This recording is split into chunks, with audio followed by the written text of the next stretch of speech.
As human beings, we can't help but be interested in our own self-preservation. We can't help but be self-interested. It's one of the strongest urges we have.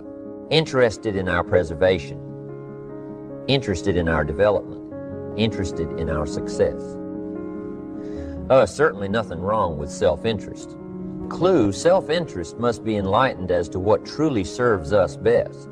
When I found out that self-interest was okay, that was a big relief to me. Now, we're not talking about selfish. We're talking about self-interest. Self-interest needs to be educated, enlightened. Self-interest is willing to be benefited by service to others, not at the expense of others. Self-interest at the expense of others starts to be greed, evil. Hoping you go up as someone goes down, hoping to attain while someone else loses. I win. You lose. We call that the beginnings of evil, the dark side of our nature, wishing to benefit at the expense of others. Enlightened, self-interest wishes to benefit at the service of others. A friend of mine tells this little story about a person she hears from about every 3 months or so. This guy calls to solicit money for food baskets for homeless families. She's happy to give her money to them. She was unfortunately homeless for a short period of time, and she knows the position these people are in. This group is legit. She checked them out. But after the second or third time this guy called, same guy, after the second or third time he called, she started talking to him about other stuff. Turns out this guy is broke, living in a hotel, looking for any construction job. He can find any job at all. But what's unique about this guy is that he donates 2 or 3 hours a night to call people and get money to feed the homeless every night from his hotel room. Now, most people would say this guy should use those hours every night to work a second job or a third job. But while he's way down on the ladder of success, he feels it's important to help those less fortunate than he is. He has a roof over his head.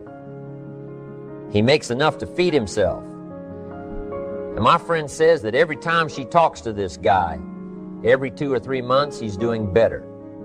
He's digging himself out of debt. He's starting to save money. He thinks he'll be able to move into an apartment in another month or 2. Now, recently, an interesting thing happened. My friend was talking with an associate of hers. She's single, lives in a big house, needs to find a handyman to help her out on a regular basis, someone who can build an addition onto her house. So my friend told her about this guy. The only reason this guy ended up being hired was that my friend's associate was touched by his dedication to service, while he himself was down and out. Service. Success at the service of others. Now, this guy isn't rich by any stretch, but through my friend's network, he now has constant work doing things around several people's houses. And now he's in a place of his own. And guess what he does every night?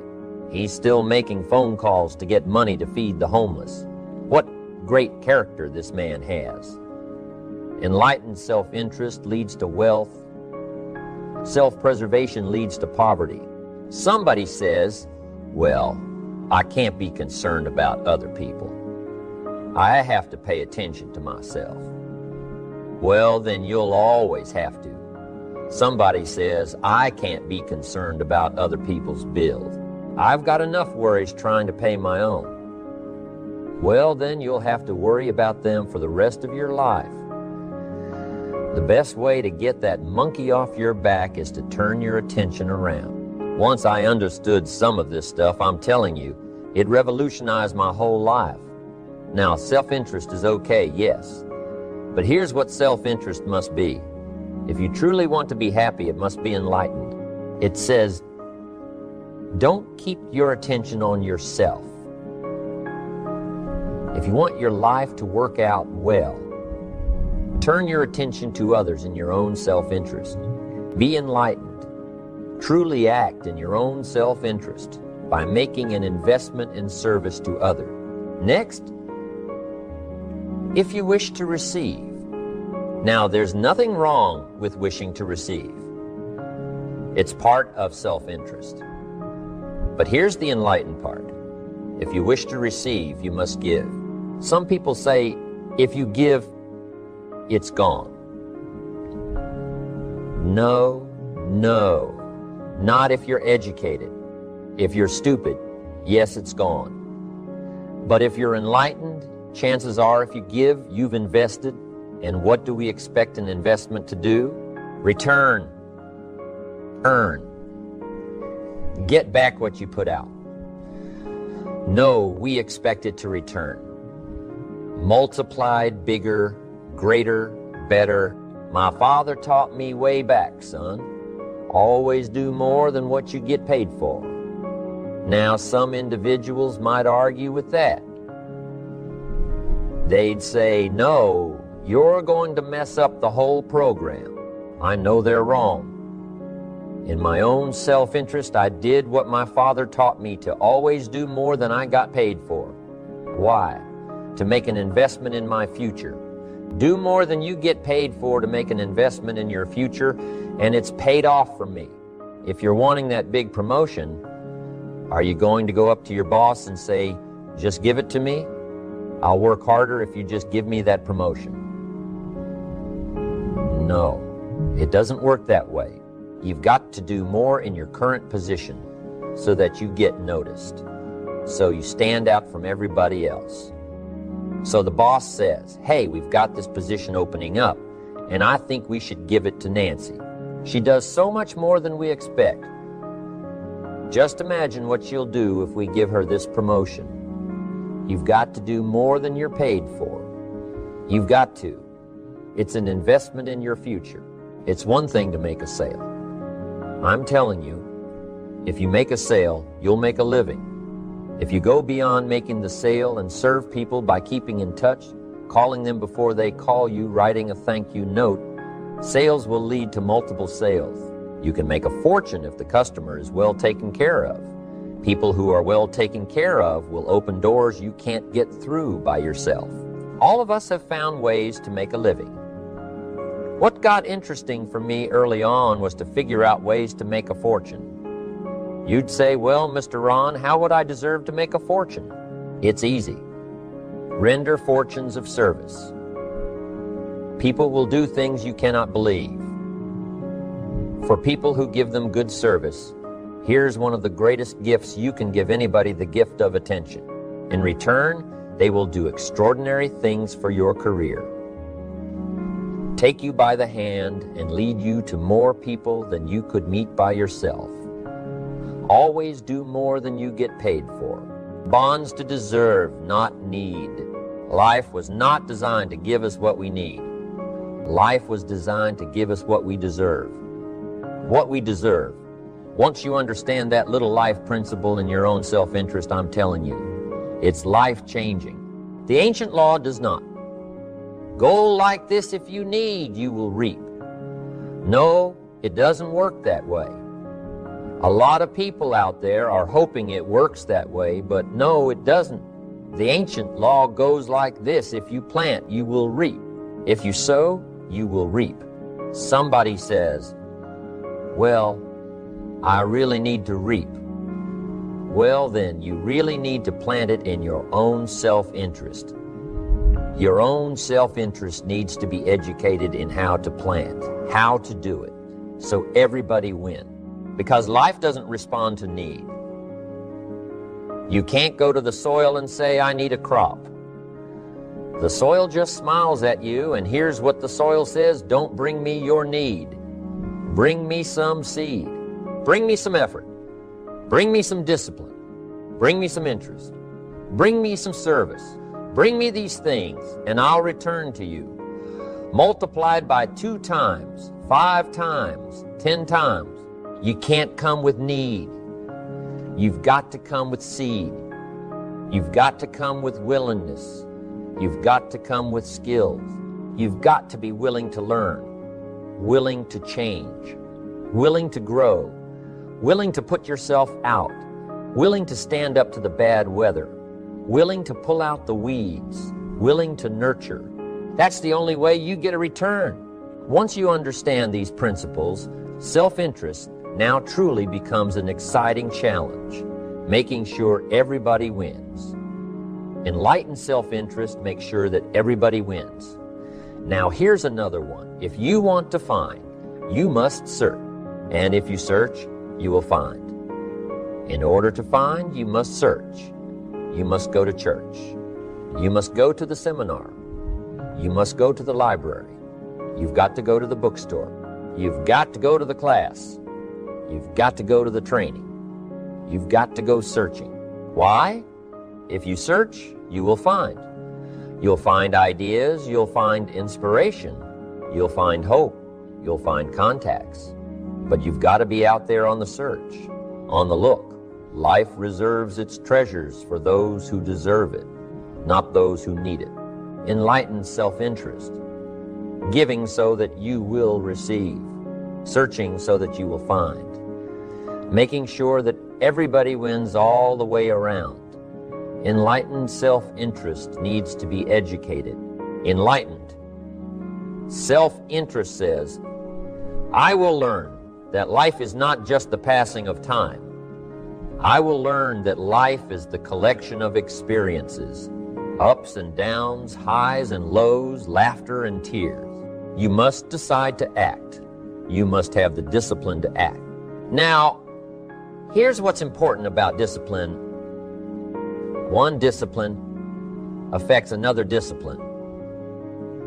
All disciplines affect each other. In fact, here's a good philosophical phrase: everything affects everything else.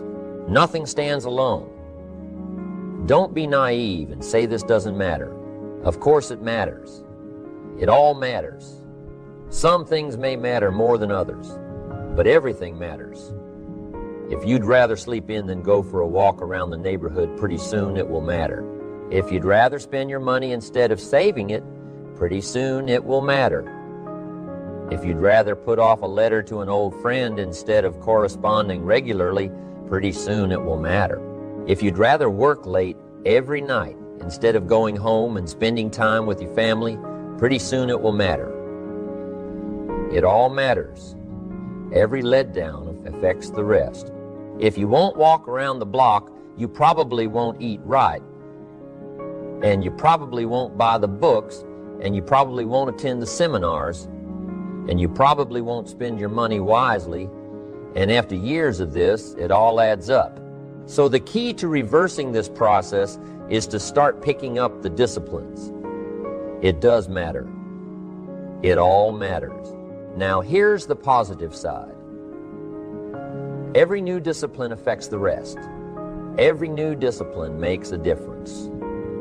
That's why action is so important. The smallest action, the least action, the action that you won't think will matter, it all matters. Take it. Because when you start accomplishing and the value starts to return, you'll find inspiration to do the next one and the next one and the next one. If you start walking around the block, it'll inspire you to start eating right. You start eating right.